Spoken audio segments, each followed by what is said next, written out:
दिवंगत कम्युनिस्ट नेता और सामाजिक कार्यकर्ता गोविंद पानसरे द्वारा लिखित शिवाजी कौन थे किताब को लेकर विवाद तब गहराया जब शिवसेना शिंदे गुट के विधायक संजय गायकवाड़ का एक कथित ऑडियो क्लिप वायरल हुआ। वायरल ऑडियो में संजय गायकवाड़ ने किताब के प्रकाशक प्रशांत आम्बी से अभद्र भाषा में बात की।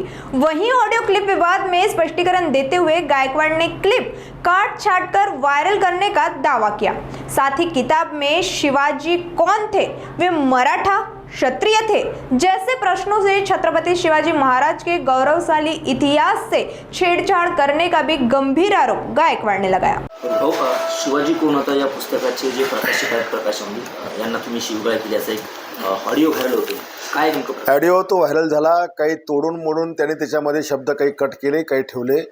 मला वाटतं 21 तारखेला माझ्या मिसेसला एका कार्यक्रमामध्ये हे पुस्तक शिवाजी कोण होता हे कोणीतरी गिफ्ट केलं आणि मला तिने आणि घरी आलं दाखवलं। मी हे वाचलं आणि वाचल्यानंतर छत्रपती शिवाजी महाराजांचा गौरवशाली इतिहास आणि त्या इतिहासाला छेडछाड करून एकेरी भाषेत प्रत्येक पानावर शिवाजी कोण होता, शिवाजी क्षत्रिय होता की नव्हता, शिवाजी मराठा होता की नव्हता, 96 कळस होता का, अशा प्रकारचे अनेक बेछूट प्रश्न याच्यामध्ये उच्चारलेले आहेत।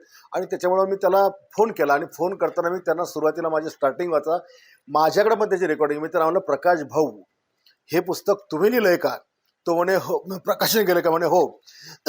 आणि मग म्हटलं तुम्ही छत्रपती शिवाजी महाराजांना शिवाजी कोण होता एकेरी भाषेत का लिहिलं? ते म्हणे पुस्तक फार जुनं आहेत म्हणे, ते यांनी अमुक अमुक लिहिलं। म्हणलं कोणी प्रकाशन कोणी केलंय आणि प्रकाशन करताना तुम्हाला छत्रपती शिवाजी महाराज असा उल्लेख का तुम्ही केला नाही? तर जी वारंवार छत्रपती शिवाजी महाराजांची महाराष्ट्रामध्ये विटंबना केली जाते, त्यांचा अपमान केला जातो, हे आपल्याला सहन होत नाही। आणि मग बोलता बोलता तो म्हणे मी ब्राह्मण आहे म्हणून तुम्हाला असं बोलता का? म्हटलं मी तुला बोललोय का तू कुठल्या जातीचा आहे? ब्राह्मण आहेस का तू? ब्राह्मण आहेस का मी असं तुला विचारलं का म्हटलं? आणि मग तो म्हणे गोविंद पानसरे। म्हटलं मला काय घेणं गोविंद पानसरेचे, ते वर गेलेत, जा तिकडे तू।